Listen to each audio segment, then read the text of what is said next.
সালটা ছিল 2022-এর 17ই ডিসেম্বর। মহারাষ্ট্রের ধামানি গ্রামের কাছে গড়হি নদীর তীরে একটি তরুণীর মৃতদেহ পাওয়া যায়। মৃতদেহটি এতটাই পচে গিয়েছিল যে সেটি শনাক্ত করা কঠিন ছিল। তবে কাছেই পাওয়া মেয়েটির স্যান্ডেল এবং পুলিশের অক্লান্ত পরিশ্রমে শুধু মেয়েটির পরিচয় জানা যায়নি, তার খুনিদেরও ধরা সম্ভব হয়েছিল। মৃত মেয়েটির নাম ছিল উর্বশী বৈষ্ণব, আর তার খুনিরা ছিল রিয়াজ খান এবং ইমরান শেখ। তাহলে পুলিশ কিভাবে মাত্র এক জোড়া স্যান্ডেল দিয়েই পুরো মামলাটি সমাধান করল? উর্বশী এবং রিয়াজ খানের মধ্যে কি সম্পর্ক ছিল, এবং এই হত্যাকাণ্ডের পেছনে মূল উদ্দেশ্য কি ছিল? আসুন এই ভিডিওতে আমরা সব বিস্তারিত জেনে নিই। সেই সময় উর্বশী ও রিয়াজের এই ঘটনাটিকে লাভ জিহাদের একটি উদাহরণ হিসেবে তুলে ধরা হয়েছিল, এবং এটি মহারাষ্ট্রে ব্যাপক আলোড়ন সৃষ্টি করেছিল। তাই আসুন আমরা পুরো গল্পটি জেনে নিই। আপনি যদি সত্য ঘটনা, অপরাধ ঘটনা ও রহস্যময় কেস পছন্দ করেন, তাহলে আমাদের ইউটিউব চ্যানেলটি সাবস্ক্রাইব করুন। একটি সাবস্ক্রিপশনই আমাদের বড় অনুপ্রেরণা। নতুন ভিডিও মিস না করতে বেল আইকনে ক্লিক করুন। আপনাদের ভালোবাসা আমাদের শক্তি। বন্ধুরা, যেমনটি আমরা উল্লেখ করেছি, এই গল্পের রহস্য উন্মোচন শুরু হয়েছিল মেয়েটির মৃতদেহ আবিষ্কারের মাধ্যমে। 2022 সালের 17ই ডিসেম্বর, যখন কিছু লোক গড়হি নদীর পাশ দিয়ে যাচ্ছিল, তখন তারা ঝোপের মধ্যে একটি মৃতদেহ পড়ে থাকতে দেখে। সঙ্গে সঙ্গে কাছের থানায় খবর দেওয়া হয়। খবর পেয়ে পানভেল পুলিশ ঘটনাস্থলে পৌঁছায় এবং তাদের তদন্ত শুরু করে। দেখে বোঝা যাচ্ছিল যে মৃতদেহটি বেশ কয়েকদিনের পুরনো। মৃতদেহটি পুরনো হওয়ায় মুখটি সম্পূর্ণরূপে বিকৃত হয়ে গিয়েছিল। এই কারণে পুলিশের পক্ষে মৃতদেহটি শনাক্ত করা খুব কঠিন ছিল। পুলিশ ঘটনাস্থলে অন্য কোনো প্রমাণ খোঁজার চেষ্টা করে যা মৃতদেহটি শনাক্ত করতে সাহায্য করতে পারে, কিন্তু তারা কিছুই খুঁজে পায়নি। তবে একটু চেষ্টা করার পর তারা একটি স্যান্ডেল খুঁজে পায়। পুলিশ স্যান্ডেলটি মেয়েটির বলে অনুমান করে এটিকে প্রমাণ হিসেবে নেয়। পুলিশের প্রথম কাজ ছিল মৃতদেহটি শনাক্ত করা। তাই মৃতদেহের ছবিটি আশেপাশের সমস্ত থানায় পাঠানো হয়েছিল।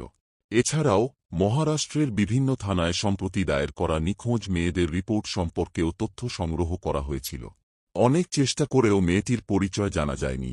কিছু নিখোঁজ ব্যক্তির রিপোর্টও পাওয়া গিয়েছিল যা সম্প্রতি বিভিন্ন থানায় দায়ের করা হয়েছিল, কিন্তু তাদের চেহারা মৃতদেহের সাথে মেলেনি। তাই পুলিশ এখন মৃতদেহ থেকে উদ্ধার করা স্যান্ডেলের সাহায্যে মেয়েটির পরিচয় জানার চেষ্টা করে। যখন স্যান্ডেলটি পরীক্ষার জন্য ল্যাবে পাঠানো হয়, তখন পুলিশ সেটিতে একটি কোম্পানির নাম দেখতে পায়। তারা জানতে পারে যে স্যান্ডেল তৈরি করা কোম্পানিটি মুম্বাইয়ের। এবার পুলিশ সেই কোম্পানির সাথে যোগাযোগ করে এবং এই স্যান্ডেলটি কোথায় সরবরাহ করা হচ্ছে তা জানার চেষ্টা করে। কোম্পানিটি জানায় যে এই স্যান্ডেলটি শুধুমাত্র নভি মুম্বাইয়ের দোকানে বিক্রি করা হয়। বিশেষ করে এই স্যান্ডেলটি মুম্বাইয়ের ভাচি এবং পানভেলের কিছু দোকানে সরবরাহ করা হয়েছিল। এবার একটি পুলিশ দল সমস্ত সম্ভাব্য দোকানে পাঠানো হয়। পুলিশ সব দোকানে গিয়ে মৃতদেহের ছবি দেখিয়ে দোকানদারদের জিজ্ঞাসা করে যে এই মেয়েটি সম্প্রতি স্যান্ডেল কিনেছিল কিনা। পানভেল এবং মুম্বাইয়ের দোকানগুলিতে পুলিশ কোনো সাফল্য পায়নি, কিন্তু ভাচির একজন দোকানদার বলেন যে কয়েক সপ্তাহ আগে তিনি একটি মেয়েকে একটি স্যান্ডেল বিক্রি করেছিলেন। দোকান থেকে এই সূত্রটি পেয়ে পুলিশ সেই দোকানের সমস্ত পুরানো সিসিটিভি ফুটেজ পরীক্ষা করার সিদ্ধান্ত নেয়। অনেক ঘণ্টার কঠোর পরিশ্রমের পর পুলিশ খুঁজে পায় যে 6ই ডিসেম্বর একটি মেয়ে সিসিটিভিতে ধরা পড়েছিল একই স্যান্ডেল কিনতে। মেয়েটির সাথে একটি ছেলেও সিসিটিভিতে দেখা গিয়েছিল। এটি পুলিশের জন্য একটি বড় অগ্রগতি ছিল। সিসিটিভি ফুটেজের উপর ভিত্তি করে পুলিশ জানতে পারে যে স্যান্ডেল কেনা মেয়েটি আর কেউ নয়, 27 বছর বয়সী উর্বশী বৈষ্ণব। উর্বশী বৈষ্ণব সম্পর্কে আরও তথ্য বের করা হয়েছিল এবং জানা যায় যে উর্বশী বৈষ্ণব মূলত রাজস্থানের বাসিন্দা, কিন্তু তিনি বর্তমানে নভি মুম্বাইয়ের কোপার খৈরানে থাকতেন।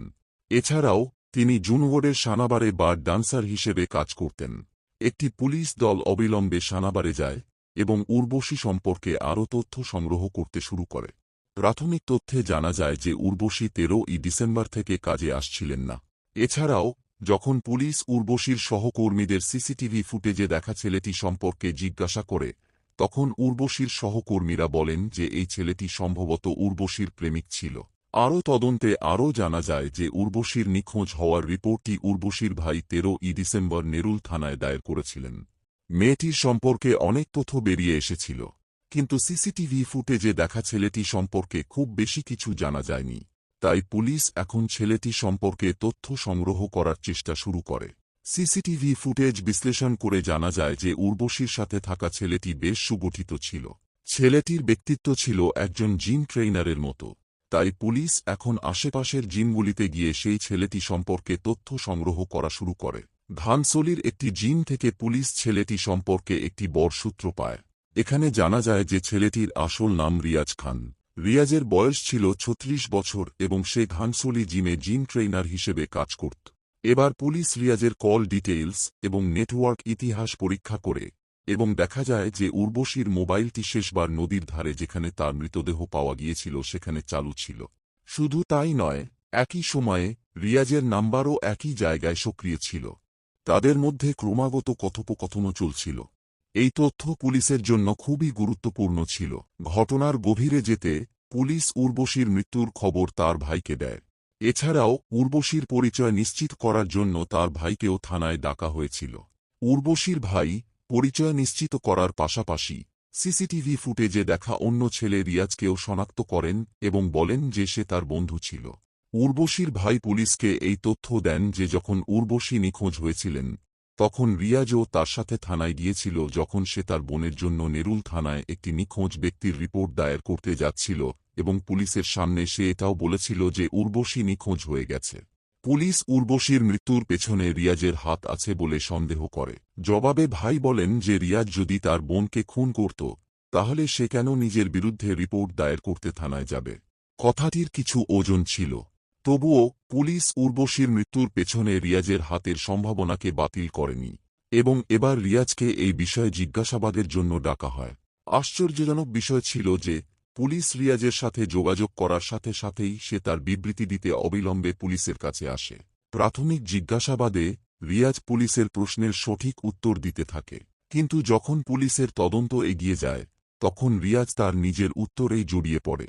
প্রথমে রিয়াজ উর্বশীর মৃত্যুর পেছনে তার হাত থাকার কথা অস্বীকার করে, কিন্তু কিছুক্ষণ পর সে পুলিশের প্রশ্ন এবং প্রমাণের সামনে ভেঙে পড়ে এবং স্বীকার করে যে সে উর্বশীকে খুন করেছে এবং তারপরে একটি ভয়াবহ সত্য বলে।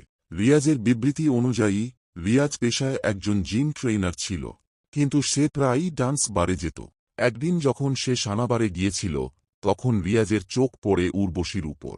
প্রথম দেখাতেই রিয়াজ উর্বশীকে পছন্দ করে এবং তারপরে সে নিয়মিত এই বারে যেতে শুরু করে।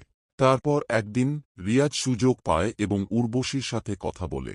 এই কথোপকথনের সময় নাম্বারও আদান প্রদান হয় এবং তারপর দুজনের মধ্যে কথা বলা শুরু হয়। প্রথমে উর্বশী এবং রিয়াজ কেবল বন্ধু ছিল, কিন্তু সময়ের সাথে সাথে এই বন্ধুত্ব ভালোবাসায় পরিণত হয়। রিয়াজ কতটা নিম্নমানের ব্যক্তি ছিল আপনি এটি অনুমান করতে পারেন এই সত্য থেকে যে সে ইতিমধ্যে বিবাহিত ছিল। সে একবার নয়, দুবার বিয়ে করেছিল। তার প্রথম স্ত্রীর কোনো সন্তান ছিল না। যখন তার দ্বিতীয় স্ত্রীর একটি সন্তান ছিল তা সত্ত্বেও সে উর্বশীকে তার ভালোবাসার জালে ফাঁসছিল।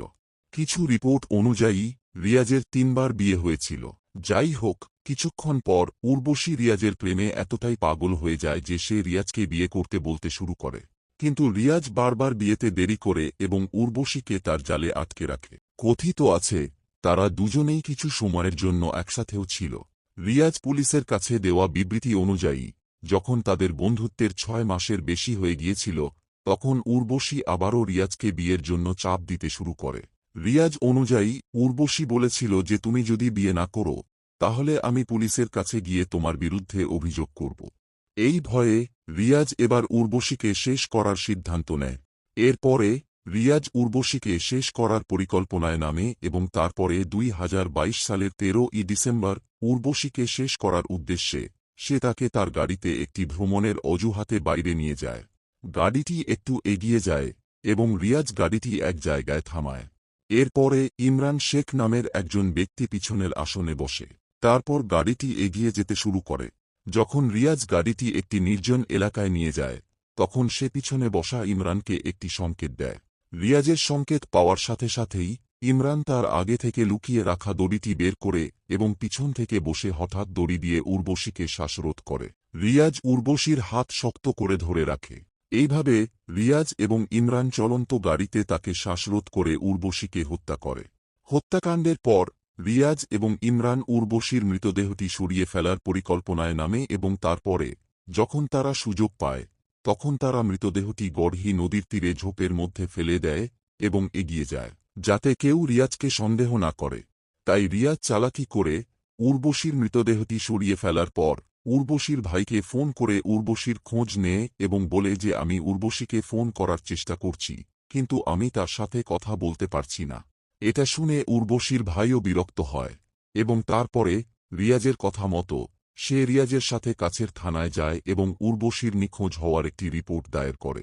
এই সব করার পর রিয়াজ মনে করতে শুরু করে যে সে পুলিশকে বিভ্রান্ত করতে সফল হয়েছে, কিন্তু উর্বশীর মৃতদেহ এবং মৃতদেহের কাছে পাওয়া একটি স্যান্ডেল রিয়াজের চালাকি সম্পূর্ণভাবে প্রকাশ করে দেয় এবং তার অপরাধ প্রকাশিত হয়। রিয়াজের বিবৃতির পর রিয়াজের সাথে সাথে ইমরান শেখকেও উর্বশীর হত্যার অভিযোগে গ্রেপ্তার করা হয়। যখন এই বিষয়ে ইমরানকে জিজ্ঞাসাবাদ করা হয় তখন জানা যায় যে রিয়াজ ইমরানের কাছ থেকে অনেক টাকা ধার নিয়েছিল। ইমরান বারবার রিয়াজকে তার টাকা ফিরিয়ে দিতে বলছিল। আরেকবার যখন ইমরান রিয়াজকে তার টাকা ফেরত দিতে বলে তখন ইমরান বলে যে আমার একটি কাজ আছে, তুমি যদি সেটি করো আমি তোমার সব টাকা ফিরিয়ে দেব, এছাড়াও আমি তোমাকে আলাদাভাবে কিছু টাকা দেব। টাকার লোভে ইমরানও রিয়াজের জঘন্য পরিকল্পনায় যোগ দেয় এবং তারপরে তারা দুজনেই নির্মমভাবে উর্বশীকে হত্যা করে। যখন উর্বশী মামলার সম্পূর্ণ তথ্য মিডিয়ার মাধ্যমে বেরিয়ে আসে তখন এই বিষয় নিয়ে মহারাষ্ট্রে ব্যাপক আলোড়ন সৃষ্টি হয় এবং এটিকে লাভ জিহাদের ঘটনা বলে বড় আকারের প্রতিবাদও অনুষ্ঠিত হয়। এখন এই মামলার বর্তমান অবস্থা সম্পর্কে বলতে গেলে বর্তমানে ইমরান এবং রিয়াজ দুজনেই জেলের পেছনে রয়েছে। মামলাটির শুনানি এখনও আদালতে চলছে এবং চূড়ান্ত সিদ্ধান্ত এখনও আসেনি। আদালত তাদের অপরাধের জন্য কি শাস্তি দেবে তা সিদ্ধান্ত নেবে। কিন্তু আপনি যদি সুযোগ পান তাহলে আপনি ইমরান এবং রিয়াজকে কি শাস্তি দেবেন? আমাদের কমেন্ট বক্সে অবশ্যই জানান। যদি আমাদের কঠোর পরিশ্রম আপনার ভালো লাগে তাহলে এই ভিডিওটি লাইক এবং শেয়ার করুন। যদি আপনি এখনও সাবস্ক্রাইব না করে থাকেন তাহলে দ্রুত সাবস্ক্রাইব করুন এবং বেল আইকন টিপুন। অপরাধ জগতের সাথে সম্পর্কিত আরও এমন গল্পের জন্য আমাদের সাথে যুক্ত থাকুন। ধন্যবাদ।